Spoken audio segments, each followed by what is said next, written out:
Well, I think the city is like really overwhelming. It's super big, and you've got to be careful because perhaps you get invited somewhere and you've got to take the tube and then a train. And unlike cities in Europe, perhaps the signs aren't that great. So like really you have to learn to, get your way. And sometimes like apps are not that reliable because they've got a lot of strikes and things going on. So you've got to ask people where you're heading and sort of like chill and, leave plenty of time ahead, or be ready to, perhaps be a few minutes late. That may happen. It's a big city. It's a bit overwhelming. I was lucky enough to live in the same neighborhood where I worked. So that was incredible. That was great. But well, yeah, it's an overwhelming city. Argentines are really friendly, but perhaps it's not that easy to like get to know them closely. If you go to Brazil, like I'm sure people will invite you to their place like the following day, and it's pretty much the same in Uruguay. It's not entirely like that in Argentina. Like they're okay to invite you to a pub, but like inviting you to a barbecue is a big event. They have to trust you enough to invite you to a barbecue and things like that. But they do, and they are lovely once you get to know them. So Perfect. yeah, do take your time to make friends and listen. I would say be a good listener. But yeah. Yes, and you mentioned the people in Uruguay, how friendly they are in Brazil as well, but how similar are Argentina and Uruguay? Like the people, the culture? Mm-hmm. Well, they're very similar in many ways. I want to emphasize that we're talking about Buenos Aires because perhaps people from the provinces in Argentina are more like people from Uruguay. But people in Buenos Aires, perhaps because they live in flats or things like that, they may not invite you to their places as quickly as a Uruguayan would. Yet they would be okay to, grab a drink somewhere, go out. They're really friendly.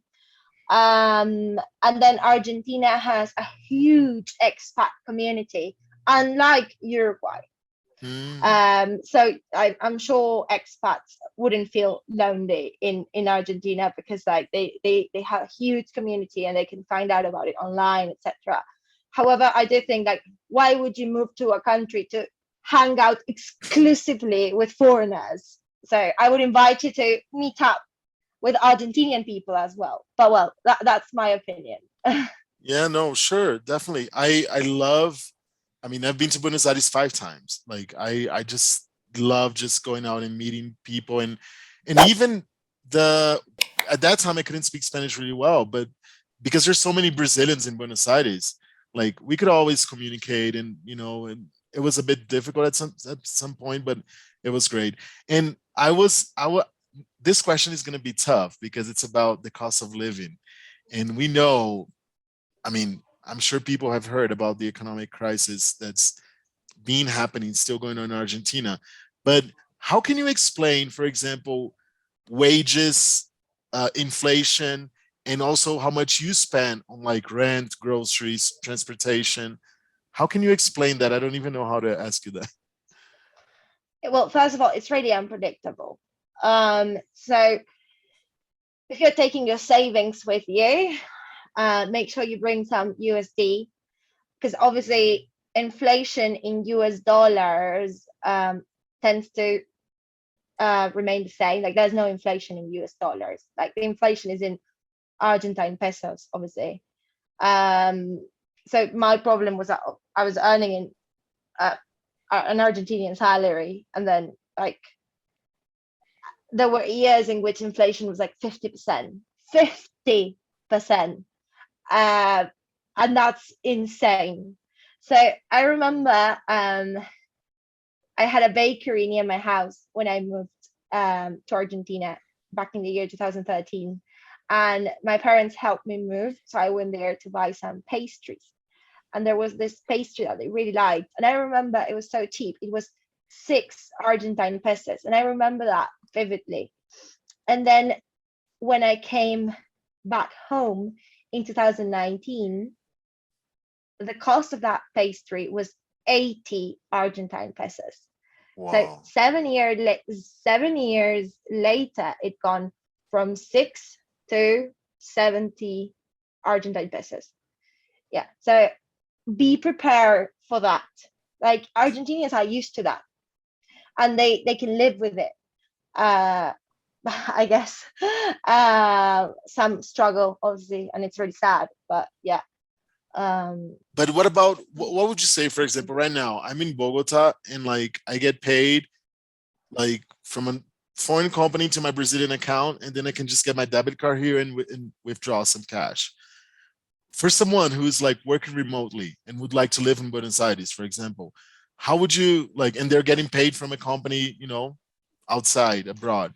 Yeah, it's hard. Well, you got to be really careful with perhaps first of all, you cannot possibly get dollars from an ATM, from a cash machine. That's impossible. I know you can't in many countries, but in Uruguay you're allowed to, so it's super simple. You are? Yeah, you can get US dollars from a cash machine, not Wow. in Argentina. So you've got to be careful because they've got like 4 or 5 different exchange rates at the moment. So one is like tourist dollar, uh exportation blue. Well, there are different like exchange rates. So I would say that if I'm not sure, this is like off the top of my head, I guess that Mhm. if you're getting paid to your Brazilian bank account, perhaps someone can withdraw that money and send it to you through Western Union, because Western Union has like at the moment, this may change. I mean, this is the thing about Argentina.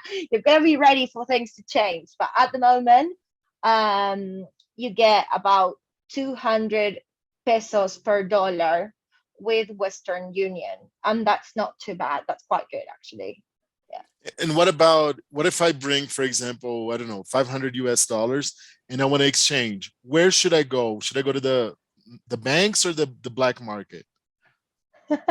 They're called caves, las cuevas. Oh. And that's the black market. Yeah. And yeah, that's what people tend to get the best exchange rate. But there are many. Like there's one in Recoleta on Uriburu Street, and I know them, and I know that one is super reliable. You've got to be careful in the city center, especially if you don't speak Spanish, because obviously I can sound like an Argentine if I want to. But you've got to be careful, especially if you don't speak Spanish, because like you've got to be careful with the notes and everything. But there are some that are super reliable, and you can go to those that are reliable, and that's it. Yeah, but that's where you would get the best rate. And you mentioned in your neighborhood, and you're obviously talking about Recoleta, right? So Yeah. if you guys don't know, Recoleta is like super safe. It's beautiful. It's where you have the cemetery where some famous people are right in the center of it. So yeah, avoid the city center. The city center is great. Like I've stayed there. It's great if you are like a tourist and you just want to walk and go to Obelisco and go to other places, take the subway. It's great during the day, I'd say. In the evening, I'd be kind of like I would just take a cab and go to Palermo, Hollywood to bar or go to Recoleta. But yeah, just be careful walking around like the downtown area, right?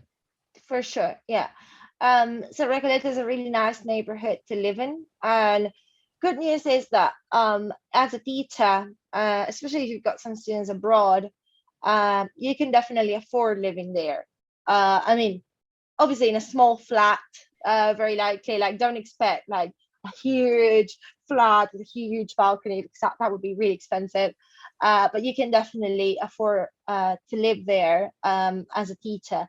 And this is one of the best things about Buenos Aires, that if you're a single person or if it's just you and your couple, you can afford to live in central areas like Recoleta or Palermo. Palermo, or well, these are, as you've said, this is not the city center. This is central areas.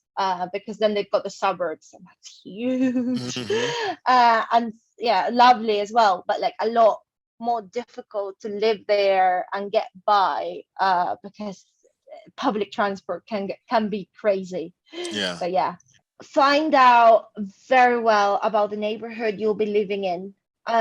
Make sure you've got some important street near you, like Avenida Santa Fe, um, Las Heras. Well, there are plenty of avenues there, but make sure you live somewhere where you have access to public transport. If you've got access to the tube, even better, because that would be fast, you know. And then be careful with the rent. People may want to take advantage from you, so like be really careful about, especially the deposits that you have to make. If they ask for a deposit, make sure you're going to get it back. Sometimes Argentinians don't want to give it back, so make sure you sign something. And then, well, just I would say it's a safe city. They say things have changed slightly during the pandemic because, of course, poverty has grown so much. But I'd say if you're careful and if you're not like playing around with your phone at night or things like that, it's generally a safe city. Ciudad de Buenos Aires is generally safe. There are some neighborhoods that are slightly dodgier, perhaps, but the neighborhoods we've mentioned today are definitely safe. And there are others, La Cañita, Caballito. There are other neighborhoods that are also safe. And then the other thing is like make sure you take some savings with you because you're going to need them for sure. And be careful where you change these US dollars or pounds or euros or whichever foreign money you're bringing. Because obviously, as a foreigner, if you've got an emergency, you may not have your own family there to support you. So you're definitely going to need your own savings. And if this is in a foreign currency, even better. And then just like explore the city, enjoy it, learn to love it. Yeah, it will be different. Argentines are really friendly and they love hugging each other. Well, I'm not so sure about now. But proximity in the past, before the pandemic, wasn't an issue. Yeah. And public displays of affection weren't an issue either. Not so sure now, but well.